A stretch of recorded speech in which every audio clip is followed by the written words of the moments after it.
All right, guys. Thank you so much for coming to the Connect, New York's first Connect event, guys. I'm really stoked that you guys are here. Thank you so much to Work and Roll to having us, and just the open arms and the hospitality that we've had is very, very humbling. So thank you guys for all showing up on a Monday night. I also recognize that this is 9/11 and we are in New York City. So I'd like to just take a moment to say thanks that we're here. We're this beautiful land of freedom. We're here talking about this plant that brings us all together.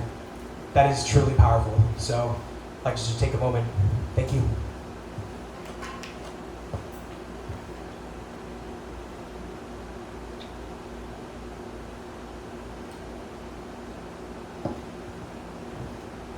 So many lives have been given for us to be here.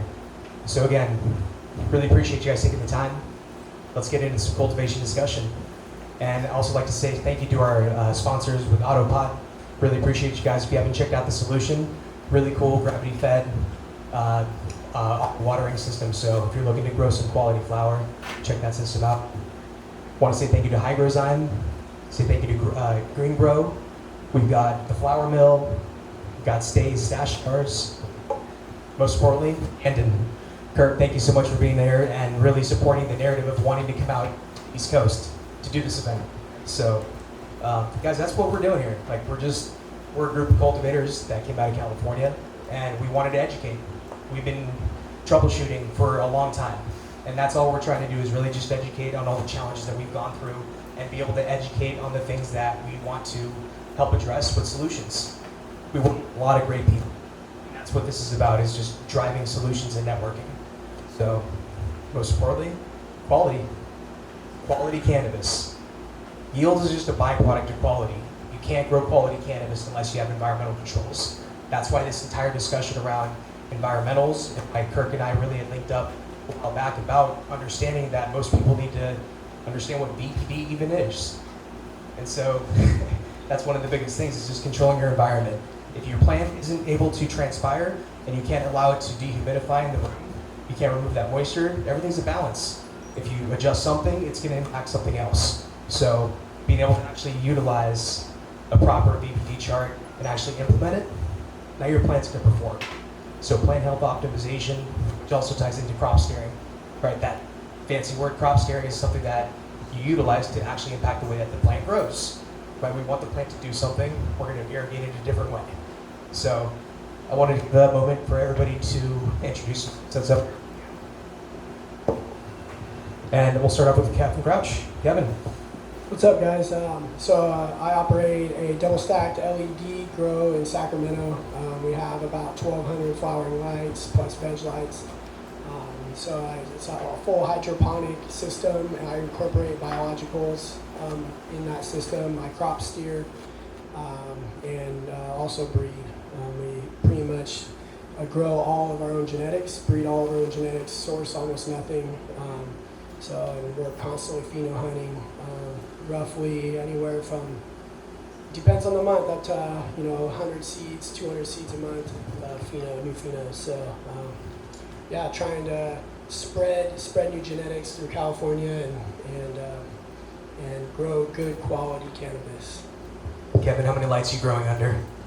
Flowering's about 1,200, and then I have another couple hundred of veg, mom, clone.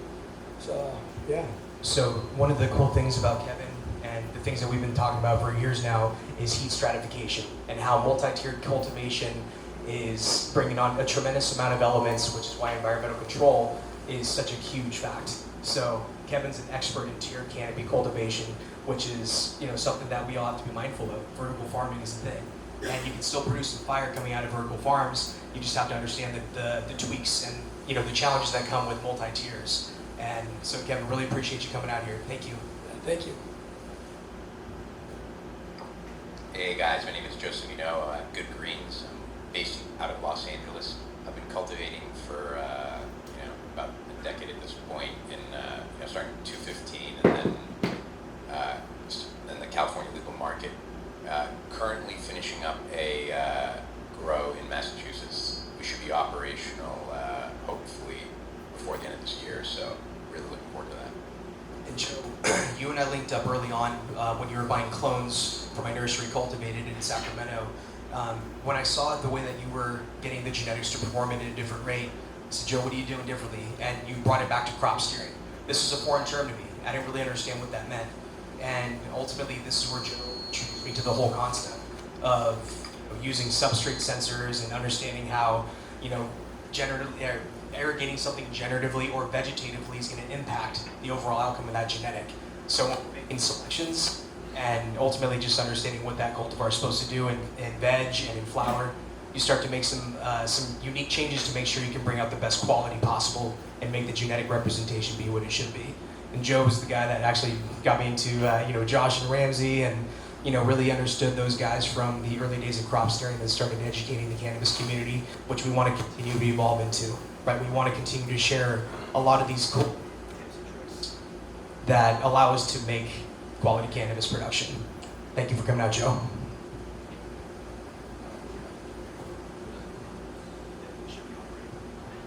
So I'm Kirk. I'm the major account sales manager for Andon. We do dehumidification and steam humidification. So talking about water balance and your environmentals, these two pieces of equipment come in handy very much in your grow, in all stages. I've been working with Andon now for about 3 years, and before that, I was the VP of sales for an LED lighting company for about 4 years. I've been growing for 23, 24 years, so have a pretty good background in cultivation as well. Not like these guys, maybe some of the experiences, especially Kevin growing multi-tiered, is a very unique situation. It's a unique thing to get dialed in, and so it's interesting to hear and learn and meet from these guys and do these things and learn from their experiences. So thanks for having me here. Yeah, we really appreciate your support, Kurt, because you're a part of the community. You're in the industry with us. We're seeing the same challenges. We're seeing the same successes. So having your perspective, going to all these different farms around the country is very, very important and impactful to us. So, guys, that's it. We're just surrounding ourselves with subject matter experts, right? We want to learn. Nobody that is in this industry should be considering themselves an expert. We're still building this thing. So we can share good information and really be confident about the people that you're listening to. Guys, the goal is to grow better weed.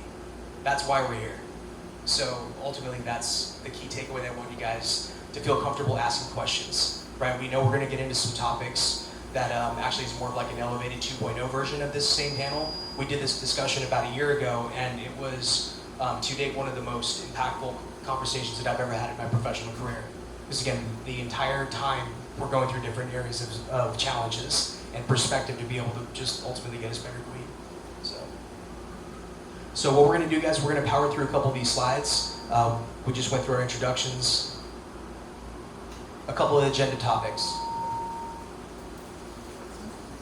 So we're going to go through the basics around water balance, sensible and latent BTU removal, why all-in-one HVAC and dehumidification systems may or may not work for your farm, proper dehumidification sizing and placement, and humidification. Why do you need humidification when we're talking about dehumidifiers? So, all right, first topic is water balance. And Kirk, I would love to pass you the baton on this one and just give us a high level on water balance from Andon's perspective. Sure. So with water balance, what we're looking at is the evaporation rate and the uptake rate. So how much water are we putting in, and how much, really this talks about our transpiration rate. So if we're not transpiring, then the plant's not uptaking at the right rate. So this goes into our VPD. So making sure that we're hitting proper VPD ranges is very important when it comes to water balance in your facility. So. Perfect. And Joe, I'm going to pass this one to you to just briefly touch on the vegetative and generative phases of a plant's lifespan here.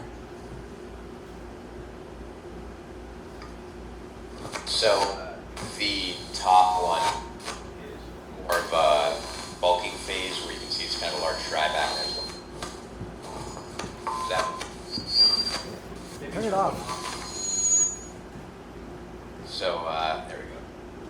So the top one has, like, obviously large dryback. You can see there's a series of maintenance shots throughout the day that kind of keep the water content at a higher level, and then again it stops and resets. Whereas the bottom one is more of a rooting in, but you can start to see, we're only basically irrigating on the bottom over here for like 2 hours, and then that's all the irrigation that the plant's getting for the entire day, and then drying back.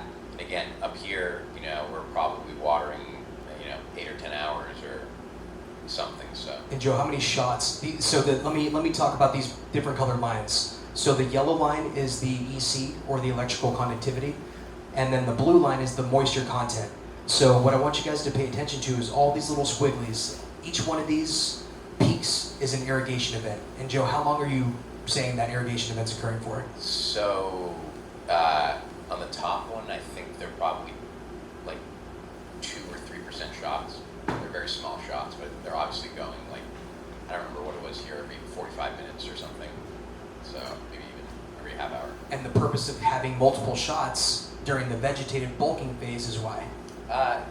Really, I'm trying to control EC when the plant's working its hardest. So, kind of in nature, especially with cannabis, it's 12 hours of daylight. So, the plant starts to work really hard, basically a couple hours after light's on, and then working the hardest kind of around noon, which for the plant is like 6 or 7 hours after light's on. So I'm just really trying to maintain that EC at a certain level, based in a nutshell. So. Got it. So you're increasing the overall field capacity of the saturation level in that substrate so that the plant hormone is throwing off vegetative growth as opposed to fruiting or budding, like we'll talk about in the slide below. Yeah, everything that we're trying to do environmentally, whether it be temperature, humidity, CO2 levels, PPFD light levels, and then, we get into the whole irrigation aspect, we're all trying to drive certain cues from the plant at certain times in the plant's life cycle to, again, achieve what we want. We want, buds. We don't want a lot of stem or leaves or sticks. We want, the flowers. So a lot of what we're doing is basically just trying to maximize good flower. Now, what about the generative state? Because one thing that I want to point out, vegetative is like springtime. So if you're thinking from a seasonality perspective, vegetative state is spring, and generative is the fall, right? That's the ripening phase. That's when you're seeing all the senescence and the different leaves changing colors. Talk a little bit about that, Joe. Yeah, in a nutshell, it's typically in the fall, you've got less rain, it's drier, the temps are starting to get cooler. So again, we're just trying to mimic those same things where it's, getting water less frequently, all to kind of try and achieve, again, as you're saying, to basically ripen the plant. I think that's a big thing that often gets overlooked in cannabis is, everybody talks a lot about flushing, whether or not, flushing is a whole different debate, but I think a lot of people overlook the actual ripening of it. We all want fruit that's ripe. It's just kind of the same thing with cannabis. We want to have, basically finished flower. So, which is key, and that's why you're having longer irrigation events, longer periods of time between your irrigation events versus a lot of little shots up here, which is going to do what to the plant? So, more frequently we have shots. So there's two aspects to it. One is how many shots we're giving it. The other aspect is, where the EC is at. But in terms of typically the more shots we're giving it, it's going to be more vegetative. So and that's bulking, That's where you get your weight, right? So there's a balance of quality when you start looking at a vegetative versus generative irrigation strategy. Kevin, why don't you touch a little bit on genetics and why that's such an important thing to understand about your particular genetic lineage so you understand how to apply a proper irrigation strategy? Sure. So talking about the generative phase, I'll work in the genetics. You're basically making calculated stressors is what you're doing. You're stressing out that plant to produce bud. Like it would in nature, it thinks it's going to die, so it's going to produce more flower.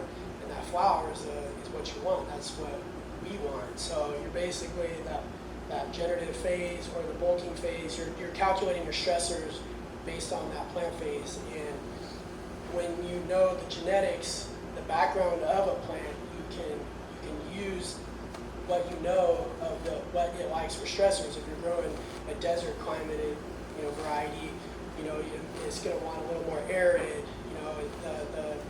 The substrate's a little drier, so you can use that background in how to grow that and get the most out of that genetic, and then you can breed that trait into something else with a different terp profile that you may want, and you want to grow it in this specific way. And like for me, double stacked, you know, I have short windows and I'm breeding for that situation, which is easiest for me than just buying clones on the street somewhere, something that I don't know if it's going to fit. If I know the lineage, I can grow it a little bit more confidently in my setup. And the genetics in the background plays a lot into that. Yeah, and we can have a whole other discussion around genetics and the importance of that so you can have proper VPD control throughout that process. But what I do want to touch on is just a very basic baseline. This is not the end-all say-all graph here. And I think that when we start looking at where do I begin? Well, Joe, why don't you talk a little bit about this one right here with the vegetative versus generative temp diff and the approximate VPD. Yeah, so when we're talking about the temp differentials, it's the difference of the daytime and nighttime temperature, so lights on versus lights off. And again, when you think about spring, the daytime and nighttime temps are much closer. As you get into June, it's often 80 at night, it's 80 during the day. Whereas fall, like we're in now, you can just see bigger drops. And again, those are kind of just those signals to the plant where it's time to kind of ripen up and finish up. Again, those are just calculated stressors. And again, it's the same thing. So typically, when we're talking about generative, we want the VPD to be a little bit higher because that's typically going to be when we're finishing the flowers. Got it. So I would love to touch on VPD and the importance of managing the VPD and avoiding powdery mildew. Right, PM is one of the biggest things that we start to see in a lot of grows that have no environmental control. Because why, Kirk? I think it's about understanding what Joe just explained, right? Those temperature swings and how we best control them, right? And then we control how much moisture and how much moisture we put in and how much moisture we take out of that setting. That's why we could add Steve in some cases, right? To make sure that we're avoiding crazy swings that could produce powdery mildew. Adding humidification, right? When we're struggling to remove humidity, now we start, what Kirk just touched on, is you gotta have both tools to hit the throttle when you need to. So having your vegetative or your generative states, you need to understand when you need to have humidity added so you can stay within that VPD range. And ultimately, we're gonna avoid pests and pathogens because that entire process, the plant's gonna stay healthy and optimized. And one thing, and I mentioned pests. Pests are gonna be attracted to weak plants. So when your plants are healthy, they're happy, they're transpiring, they're in an environment that that is in a manageable VPD range, pests are not going to be as highly vigorously attacking those weak plants. So that's a big part of IPM, is having your proper climate control. So Kirk just touched on humidification here. So you got to have both tools, dehumidifiers and humidifiers, to be able to stay within range of VPD. Did you know? I want to focus at the top here. So we start talking about environmental controls and how that allows your plant's health to be optimized. Well, did you know that it takes up to 6 hours for the stomata of the plant to open up and less than a minute to close? So when you have a VPD swing, when the lights go on or when the lights go off, or there's a spike throughout the day, tell us what happens on that, Joe. And what's the issue going on with that stomata closing?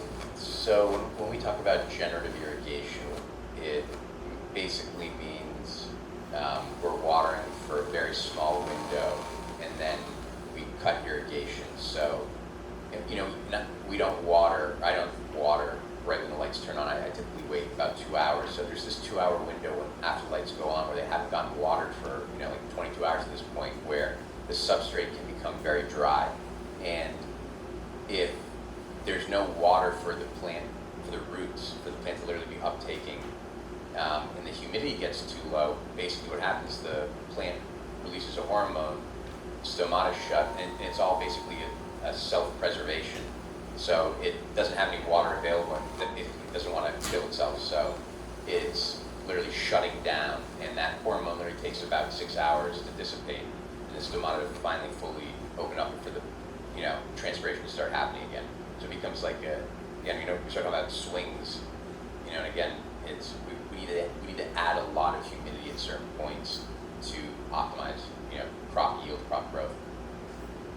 Appreciate that breakdown, Joe, because that's really the biggest thing that is going to help optimize and generate quality. But if you can't get your VPD under control, getting yield, with the quality is going to be incredibly challenging. And I always like to focus on quality first because that's what we're here for. We're connoisseurs. We want to enjoy good quality production. And so when you actually have the ability to produce good quality flower, you got to maintain your VPD ranges. And if your stomata is closing, you're having these crazy swings, that's going to lead to unoptimal health of that plant. It's going to create different stressors on that plant in the wrong way possible, which could lead to a different rate of just overall quality production.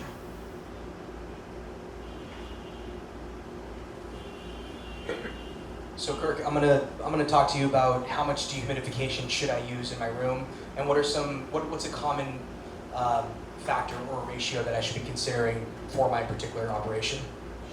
Sure. So these things all are kind of a factor in when we do our sizing, right? So what kind of AC system are you using? Are you using an all-in-one? Are you using standalone AC units? How many plants? What media are you using? Soil, cocoa, rock wool? Are you hand watering? Are you automated? And then what phase of growth are we in? So we look at those things, but the big thing that we want to look at is how much water are we putting into the room, right? So we do that and we run an equation based on how much water goes into the room. We take into account your runoff, and then we multiply that by 97%, which is the transpiration rate that we use. And if your AC is sized properly, it can account for roughly 25% of your dehumidification load. That's for standalone AC units, not all-in-one AC units. So you take all that into account, and the big thing that you want to keep in mind is that when you're sizing your dehumidifiers, we talked about this earlier, all dehumidifiers are rated at 80 degrees and 60% humidity. So if you look at the bottom of this first example here, if you just did it based on, we have a unit, it's a 710 pint unit. So if you took that final number and just divided it by 710, you'd get 4 units. If you take into account the actual conditions in your grow and the degradation and performance of the unit, you'll see you actually need 7 units in that space. So it's quite a difference without knowing that you need to take into account what your unit is doing and how it's actually performing.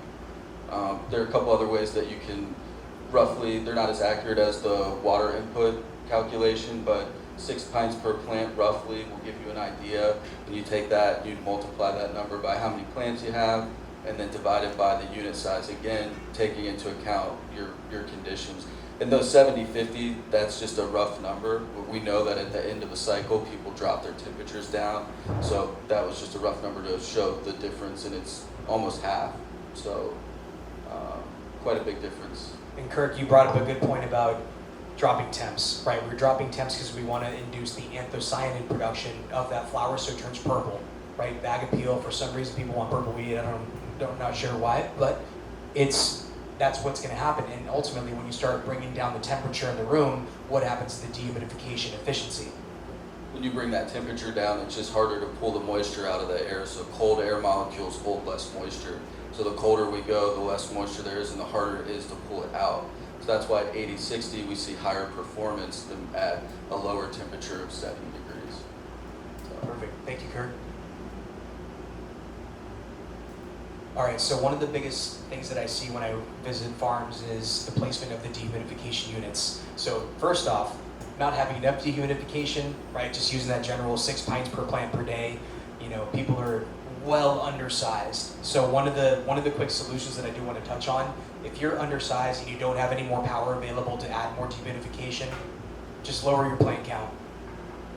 Yes, I said it. Less plants could equal more weight and better quality. Allowing for that proper DLI, the daily light interval, to go all the way through that penetration of the canopy of the plant, you're going to get a better yield ultimately because every single one of those branches is going to be getting photosynthesis and actual PPFD on that plant. So, number one, just bring down the total number of plants in your room if you don't have more dehumidification. And then the biggest one over here, which way does the dehumidifier have to face, Kurt? Yeah, well, you at least want to position it 18 inches away from the wall. That's for sure. So you have proper airflow and it works properly. So 18 inches away from the wall, and you never want to have it blowing right next to a AC return or blowing directly into another dehumidifier. These are just charts that show that degradation of performance, and you can see at different temperatures and different humidity set points the loss of production that you get out of a dehumidifier. So same. Kirk, I do want to touch on one thing here. Tell us about VLGR technology. Yeah, so for our units at Andon, we use VLG technology, which is variable low grain refrigerant. Essentially what that means is we have variable speed components in our units, which allow them to keep running more continuously, more consistently than equipment that doesn't have that kind of technology in it. And so when you see the degradation of performance, like the 710 at 8060 is 710 pints, and then at 7050 it's 380. Other companies that don't have variable speed components would see even more of a reduction in performance because of that. Kevin, I'm going to pass it to you because I know you run multiple brands, including Andon. Tell us about how this variable, the VLGR technology, has impacted your grow and the way you dehumidify. Yeah, definitely. What Kirk said is, if you're running colder temps, you're probably going to want to go with an Andon over its competitor because you can get down to those colder temps and the compressor won't, it's variable, so it can adjust down there a little bit better. So, like in a dry room somewhere that you're running at a colder temp to dryer read, probably Andon is going to do a good job. You know what I mean? So, and we run Quests and Andons, and that's exactly what Kirk and I were talking about. Is I've seen that happen in real life. So, and it's a valuable tool.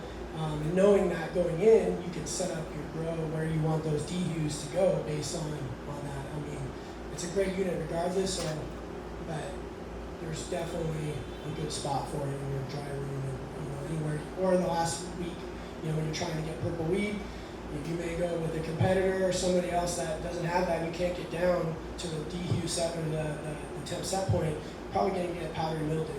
And so you kind of have a choice. You want purple weed or powdery mildew weed. And if you can get down your Dehu or your humidity set point, you're going to be successful and probably grow your purple weed without powdery mildew.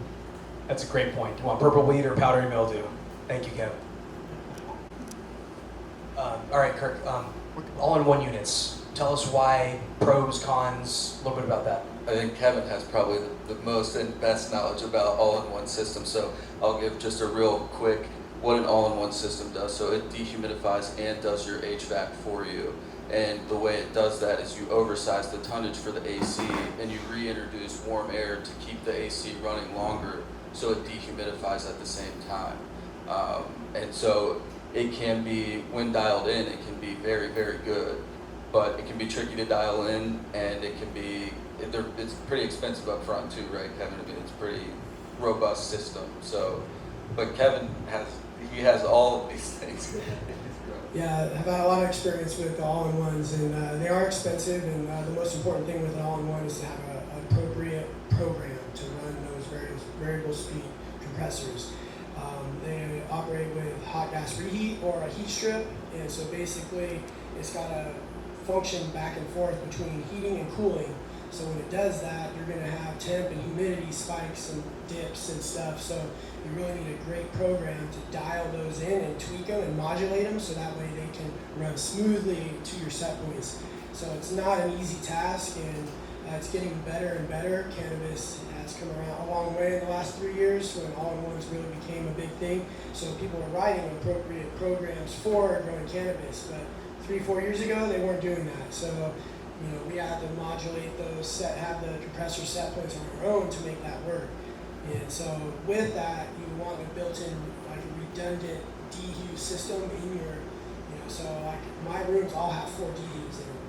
Because something goes wrong, or that that program, you have a compressor down, you can call on one of those Dehus to help with your load. So you really want that redundancy, regardless of an all-in-one. Even if it's sized right, you still want it. I would not operate a grow room without an extra Dehu, even if it's not being operated with. I just want to touch on one thing. I've got a grow that I'm helping out in LA, and they've got an all-in-one system. And to touch on what you're saying, like their heating, the number of BTU, and their chiller system, and like the CFM rating for the fans, like they're literally opening and closing the cool valve a certain percentage. They're modulating fan speed to a certain degree. And what they found out now is they don't have enough like BTU heaters, so one of the things that they're having issues with is controlling their temperature independent of their, or controlling humidity independent of temperature. So they haven't been able to get it so that it can be the right temperature and the right humidity. It's insanely hard to do that, and it's also inefficient. You're running a heat strip on your all-in-one. It's energy inefficient. It's much more efficient to run an actual Dehu system than it is that. So you can write the program or get somebody to do it, then you're probably okay, but you're better off actually incorporating an actual Dehu unit for energy efficiency. And one thing that has been kind of coming to light is the deadband, and making sure that your deadband is setting isn't at some crazy 10-point difference, or like, what do you have your deadband set at, like 1 to 2 points, right around there? Yeah, you have to keep within there, otherwise your swings are too great. And Kevin, what's the deadband? It's basically your high and low. You have an average and what that spread is. So if it's set at 68, it goes up to 69 and it kicks on. It goes down to 67 and kicks on. Whatever your heat, your cool is set for. So if I have a 10-point deadband setting, what happens? I mean, you're going to have 20% swings, 20-degree swings in your system, because you're depending on what your set point. So it's really important to understand your system. That was the point. Just make sure that you understand the factory settings and what that deadband is currently set at, so you can adjust it if you need to. Sensible and latent BTU removal. Kirk, you want to touch on that? Sure. I mean, it's similar to the all-in-one conversation. Basically, sensible's heat, latent is moisture BTU. So all-in-one systems do sensible and latent removal, whereas standalone, which your traditional 5 or 10 ton units, whatever size AC unit you get, would be paired with Andin or a competitor's product.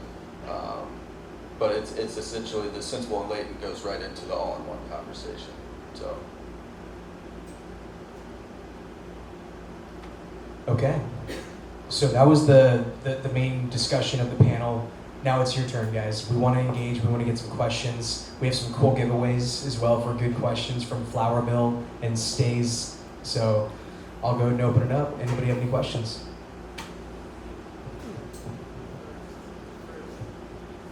Don't be shy. It's okay. We love to talk about cannabis. So. Okay, Anthony, what do we got? I was wondering if Joe could talk about more of that graph. Can you talk a little bit more about that graph and what sensors those are and what program that is? Yeah, that was all Arroyo. I know there's a big discussion in like substrate sensors. Arroyo is, I think, one of the big ones. GrowLink, Control Master's got, I think, a new version now that I saw that. GrowSense, I guess, was really kind of the beginning of it for cannabis applications. And GrowSense was Rodan substrate monitoring, but in the same way that we have a temperature, thermometer measure temperature, humidity levels, what we're doing is just basically looking at EC levels and water content of the substrate. And again, it just gets into getting more efficiency out of the room and getting better quality, better yields out of the same room. And when you're really only just, really looking at irrigation, it makes a huge impact. And so, in a nutshell, this is Roy, and again, depending on substrate, depending on strain, touch on what Kevin was saying about different strains.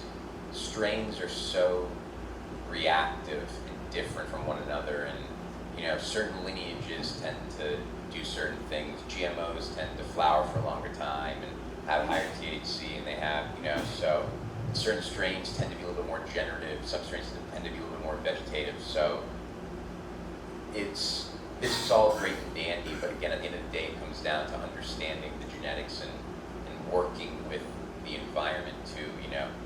If you have an undersized room, there's no point in trying to, you can't fight physics.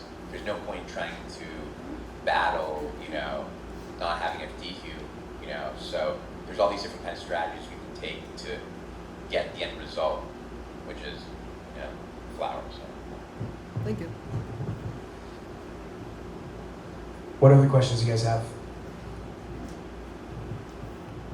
Yes. Okay. Name and where you're from, please. Hi, my name is Golda. I'm from California. This is a little bit unrelated, but kind of related. You said something about stressors and how stressors mimic the environment of the strain you guys are looking to grow. how would you relate, or how is that different from outdoor cultivation? Or how is that similar? How does the plant? I think there's a couple things that outdoor has its natural stressors, so you're gonna have those depending on where you're growing, whether it be fall temperatures or valley heat. So you're gonna have those stressors, and in a way, you're trying to mimic that in an indoor setting if that's where you're growing, but you're trying to mimic it to the right time to get the most out of that plant. So if you're doing your generative dry back late and you're drying it back, you're shooting for a higher terpene level, higher THC, higher cannabinoids in general. So if you know your genetics or you have enough experience with it, you can adjust that stress at certain times and know when to change that over to get that out of it. Or you go vegetative in your weeks 4 through 6 to bulk the plant, and so that's less of a stress. And just like if you're sitting on a couch, eating food, you're gonna get fat, right? Well, that's basically what you're trying to do with cannabis. You're trying to make it not stress out, and that'll help bulk it. And so depending on where you want those stresses is what you're trying to do to that plant. And outdoor, same thing. You can do the same thing outdoor. It's a little tougher depending on your climate and your regulation of that climate. So if you're fully outdoor, you could change your watering regimen every day based on what the climate is, and balance it that way. That's probably, if you have an indoor greenhouse, it's a little bit more climate controlled, and you can do it easier. Yeah, so I mean, to kind of just expand one thing, I think if we look to like growing grapes for wines for a long time, if we're trying, people that vineyards are trying to stress the vines to produce fruit, and so if you have plants that have too much water or aren't, pruned, they don't have these stressors basically placed upon them, they'll just grow more leaves, because a low stress plant doesn't try and reproduce. Basically, in a nutshell, it tries to expand to be able to take more resources. So the more stress we create, the more we kind of force the plant to try to reproduce. So more fruit, more chance for spreading genetics. So in the same thing with cannabis, there's certain, based on how much or how little water we give the plant or the temperatures, the plants all kind of react differently. So in nature, typically in the fall, we have rising temps and it's wetter, more rain frequently. Then again, towards the fall, spring. For fall, it's less rain, it's much colder nights. And again, cannabis ripens, so to speak, September, October, especially when you start, even later, you start to get up to farther north you go. So all these kind of impacts, what that strain ends up looking like at the end of the day. Yeah, and the stress, it's not just irrigation. You have to couple that with the climate. It's all working together to keep that stomata open, and so it's not just the irrigation event. So whatever's happening in your ambient temperature, humidity, you're going to have to find a way to keep that stress, or whatever stage of the plant is not stress, to mimic, to balance it. And that's the water balance, basically, is what it's all about. That's a great question. Thank you. Now let's also touch on genetics for outdoor or full-term production and how important it is to understand those genetics. Because if it starts raining too early in the season, what happens at that point, Kev? Yeah, you're going to have most likely have botrytis, and you're going to have powdery mildew. You're going to have a lot of issues. So you really want to make sure you've got some early finishing genetics if you do live in a climate that is prone to starting an early rainfall. Yeah, I think that goes with everything too, not just outdoor. If you're double stacked, you choose your genetics for that double stack. If you're an HPS or high ceiling, you have more height. You can grow different strains in there. You can train them. Your plant counts can be different. You have, just knowing what your system you're growing in, and adjust from there, and you maximize everything if you go in that way. To put into perspective, like a single tier HPS or LED, I know some guys that are running like 6 plants per light. I know you've gone up to crazy plant counts. Yeah, I've done 16, everything, 9, 16, 20, 25, 36 plants per light. So, and it just depends on the genetics. You can get similar yields running with 16 plants at a 3-week veg as you can 25 plants at a 12-day veg. So, your parameters are not just your grow, but, how much time do you have? Are you short on veg space? If you're short on veg space, so then maybe you want to, grow less plants and, or more plants and throw them in to your flower room faster at a higher quantity. But, you have to know that and balance it with the proper dehu and climate. It's not just an easy, let's just throw them in there and hope for the best.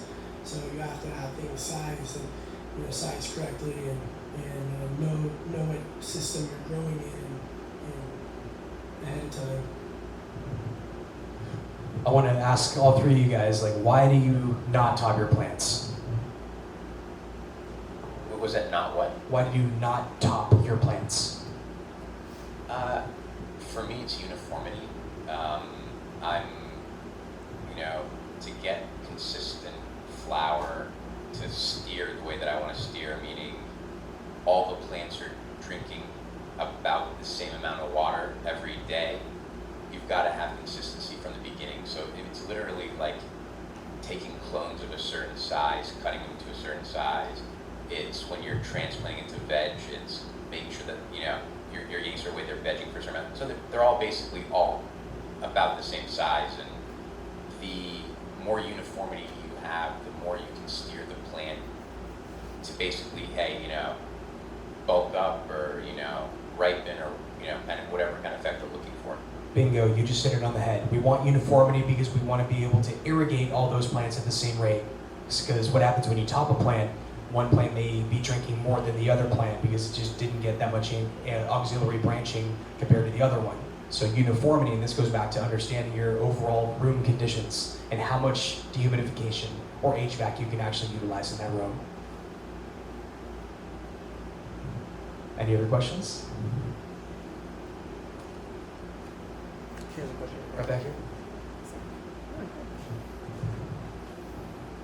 How do you guys affect terpene production in your cultivation?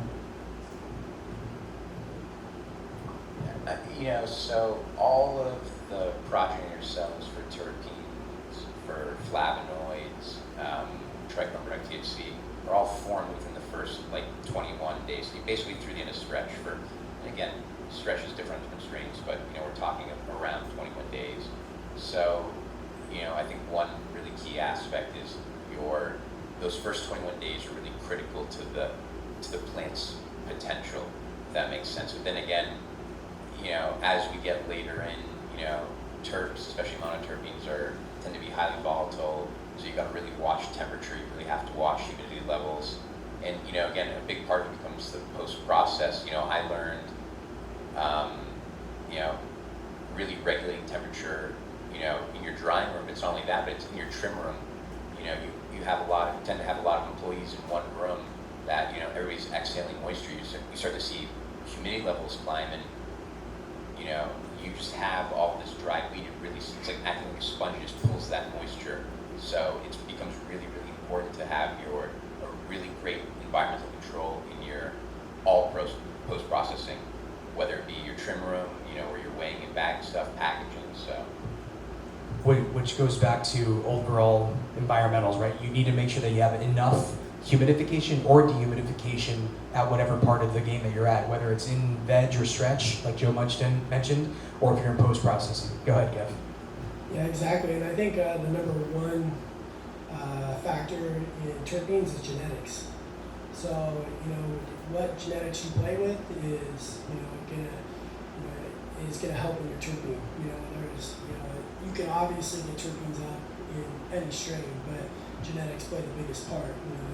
And then either breeding or breeding to have that trait be passed on, and then everything has a limit, I think, and your inputs you put in, like for say biologicals. I run a salt-based program, and I put biologicals, and I put green grow in, and I'm not paid by them, by the way, but I use their products, and it helps elevate terpenes. And so you can put inputs, your harvest time. If you know your strain, you dialed it in. You know if I harvest it at day 54, my terpene quantity might be a little higher than harvesting at 62, but you may get a bigger yield at 62. So you kind of have to know, your genetics and play with them and figure out what your end goal is too. If you're just trying to get yield, then you may compromise a little bit on your terpenes. It's a great question because quality and terpenes and flavors, right? That's kind of what Kev touched on was genetic selection, and then being able to bring out the most genetic potential comes back to environmentals. So, I mean, I think that's a great topic. Thank you for the question. We had some questions back here. Name and where you're from. Hi, I'm Matthew, and I'm kind of from a lot of places. Like, I grew up in Georgia, went to college here, worked in the weed industry out west, came back, and I'm the event manager of this venue. But, thank you. But basically, I was wondering for y'all, what kind of dictates the genetics that y'all select? Like, what interests you the most?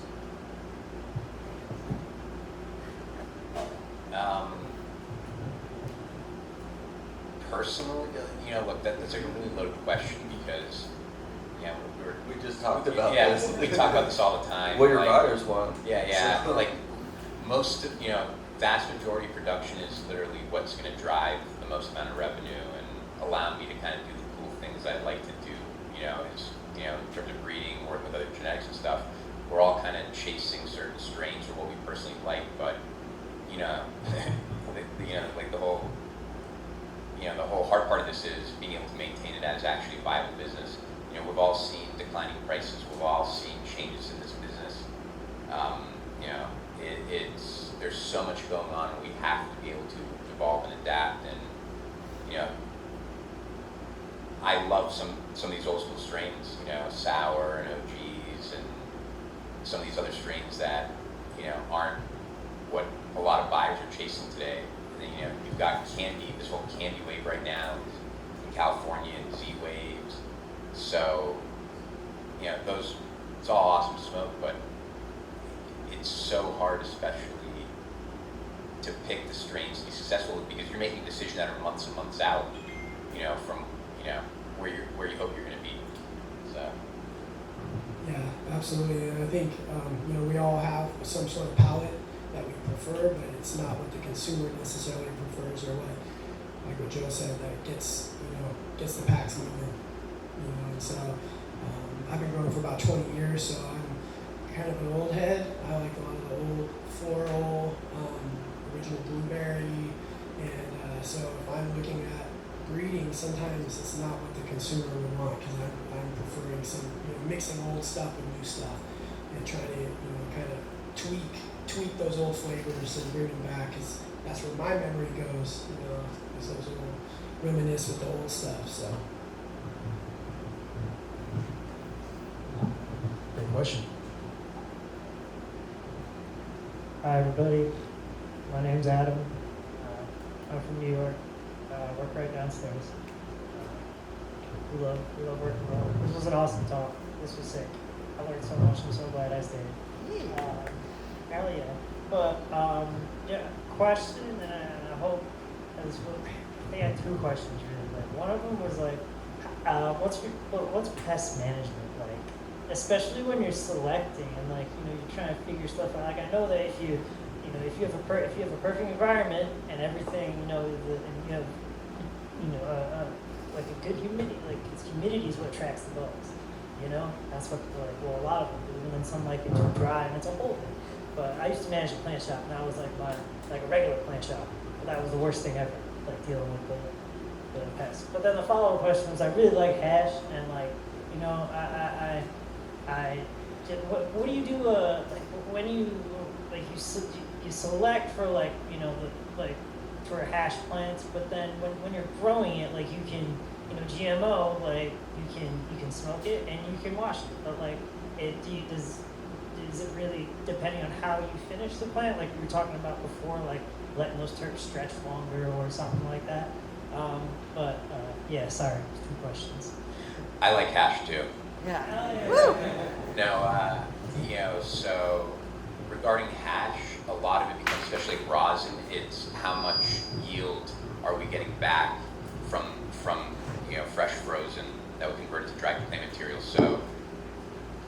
it tends to wash very well, so you get a very high return given the same, weight. So, and then people are chopping the same strains at different days based on what turkeys are available. But what was the first question, man? Pest Oh, management. pest management. Yeah. Look, pests and plants go together. It's literally nature. When you're on a farm, there's bugs everywhere, and again, if you're growing something, things that feed on that are going to tend to congregate. So, one thing that's really typical in common agriculture is you're selecting plants that have high pest tolerance. They're very, they're not susceptible to mold. They're strong plants. They're vigorous plants. Because at the end of the day, it doesn't make sense to spend all this time growing something for you, the plant to just get weak and die in the end. So with cannabis, though, I think a lot of people, there isn't a whole lot of science that goes into most cannabis breeding, and I think a lot of people that are selecting stuff based on a terp profile or taste, not so much on the, I guess, long-term suitability of the plant in a lot of ways. There's a lot of strains that are super susceptible to mold. But again, those aren't exactly strains that you want to grow in mass production because things happen, ACs go down, Dehus break, we all have, so much of cannabis growing is reacting to what's happening to us, and it becomes really hard to grow a lot of these strains. And so for me, I'm always looking for stuff that is, resistant in a nutshell. Which, Joe, you're bringing up a really good point about commercial viability when we're making genetic selections. So, of course, you can find that really nice terp profile.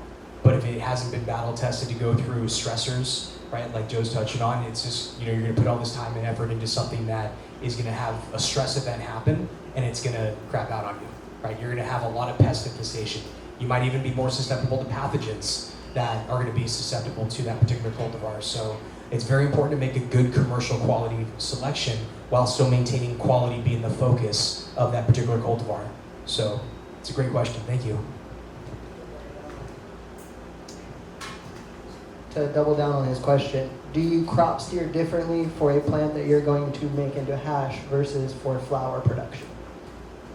Yes, because with hash, what I'm looking for is amount of fresh frozen material coming out of that room. So with flower, it's the same thing, but it doesn't matter how the buds for hash look. It's all what percentage am I getting back and how much plant material am I pulling out. You actually want a little area buds too, for that matter. So you don't want the really tight buds. The trichome, getting the trichomes out, that's more difficult than like an area fluffy bud. And then, again, with flower, we're looking for something different. So, again, bag appeals plays such a big difference in finished flower. So, a lot of the crop steering that I'm looking at is, it's obviously yield, but it's also bag appeal and finished product. Great question. Thank you. Hey, what's up? My name's Gite from Midtown, but I grew up as a New Hampshire medical patient when I was 16. So I went up to a lot of the facilities up in Maine, volunteered, helped wash, helped run around in the facilities and stuff like that. So my main question is if you're building out your canopy and you're really trying to stress it out and do bonsais, so that's considered a stress. So if that's considered a stress and you're doing a fully KNF indoor setup, would you think that adding additional organic amendments would be the answer because you're therefore putting in stressors? And then if you're trying to highlight certain types of outputs in terms of potency, would you want to do specific types of stressors like air and stuff like that, and then do additional teas and stuff like that, even though it's a KNF setup? A lot of what you're talking about is all what's kind of available for the plant to uptake at certain times, and a lot of ratios. And Kevin can talk about certain elements at certain times produce certain reactions with the plant. So I think that I think, you know, adding dry amendments allows you to kind of start to modify certain ratios, certain elements, certain times. But it is hard to crop steer in living soil because a lot of crop steering revolves around, you know, dry vacs, irrigation wise. Those calculated stressors, and that's not the same. You can't really do that there. And not in the same regard as you can in hydroponic setup. So, you know, living soil, you have microbes that are converting nutrients, and so the stressors can't. You know, in hydroponic, you're converting those based on EC and KNF. It's a little bit different. So I can't speak to that. I've never grown that way, but it's definitely it would be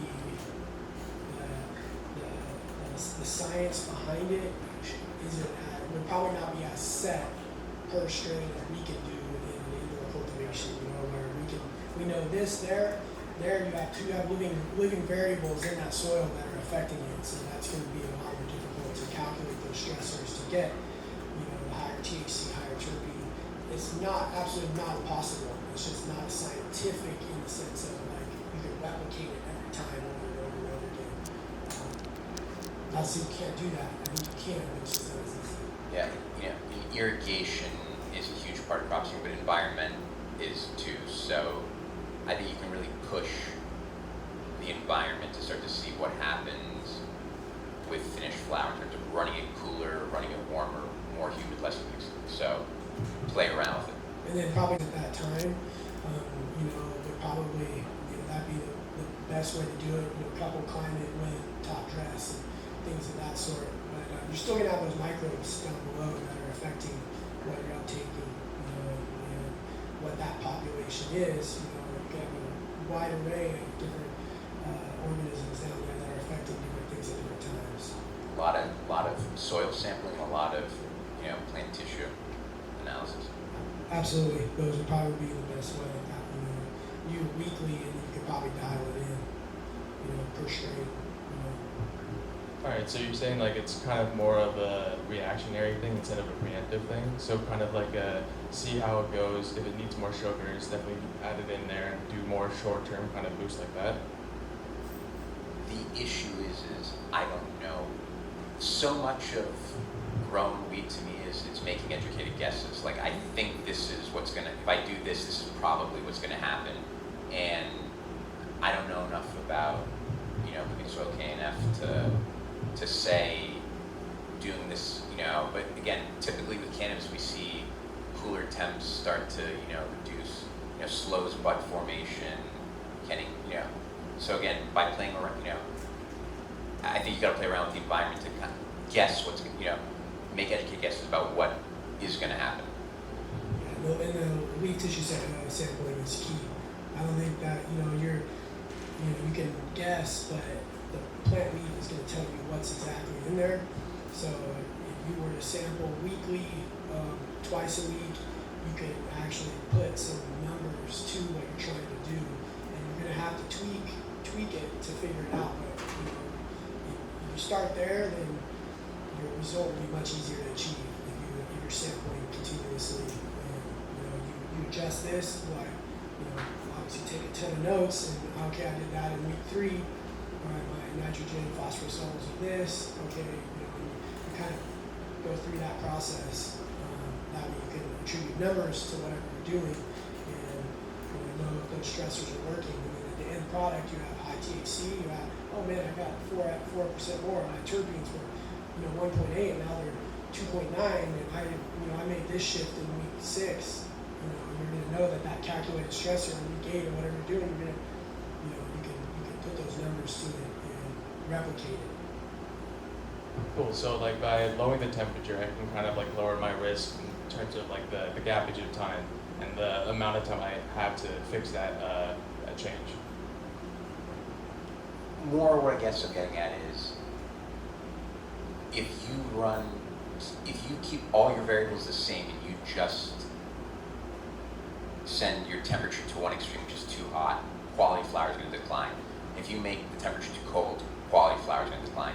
So there's some number in between the two extremes where if you keep it, you know, warmer for the first 3 weeks when flowering, stretching, and then you start to drop the temps over time, or extreme drops, and playing around with temperature to a certain way to get the plant to react the way that you want, which is, again, what are you trying to drive? Which is, during the first 3 weeks, you want the plant to grow, and then you want to focus on bud set and flower development.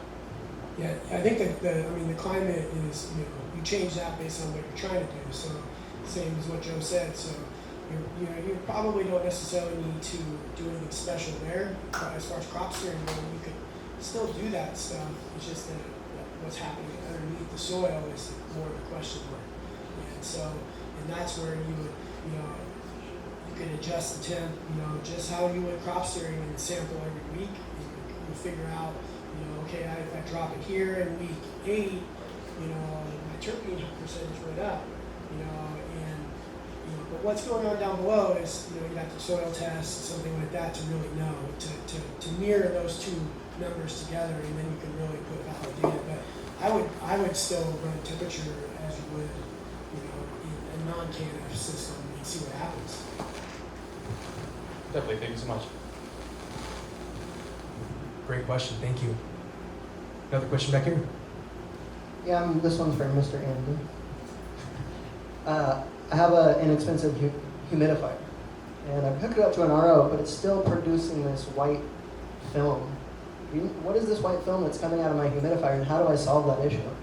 So you have, so our steam humidifiers, they're clean steam, so you're using, I won't say it, but you're probably using a cheaper model that's not utilizing the same, that's not utilizing the same technology. So we use a clean steam that uses 2 electrodes, no RO water. The minerals in the water heats that up and it generates steam. So you get a clean steam that goes out into your canopy that leaves no white residue. So. Yeah, that's a real bad problem too. I think if you've been growing long enough, you've probably had white residue over everything in your room, your charcoal filters, and it's exactly what Kirk said. I'm glad there's technology out there, because 15 years ago that was not the case. Great question, thank you. What other questions do we have? Should we think that's time, guys? Should we start wrapping it up? Oh, come on. What else? You guys have any questions for each other?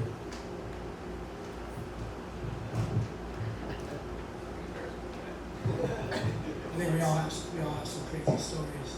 That's always when we get together and tell, you've been growing. If you've grown 10 years, you always have failed this, flooded that. Hopefully no fires. I've never had a fire. Here, what's the most plants you've had at your current facility that you've had in flower at one bud at any given time? Like flower itself? 20, no, because I was running 36 a line. Probably like 34,000-ish.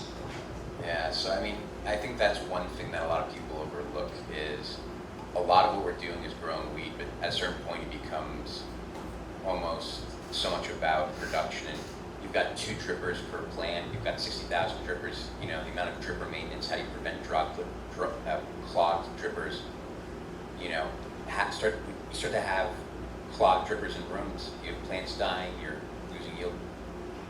There's so many problems that we run into that we've never even thought about. And it's funny because time after time, I hear people doing things a certain way, adding hypo, or there's something else I can't remember. It's like, scissors for clean practices, clean shears. It's like, okay, now I understand why that person was doing that, because it just cost me an entire room. You start to do things on scale, starts to, Yeah, that's a great point, Joe, is, ultimately we got to keep our plants healthy through clean practices, clean behaviors. How do you properly sanitize or sterilize your tools, your hands, your benches? Pathogenic pressure is real. I can't stress this enough.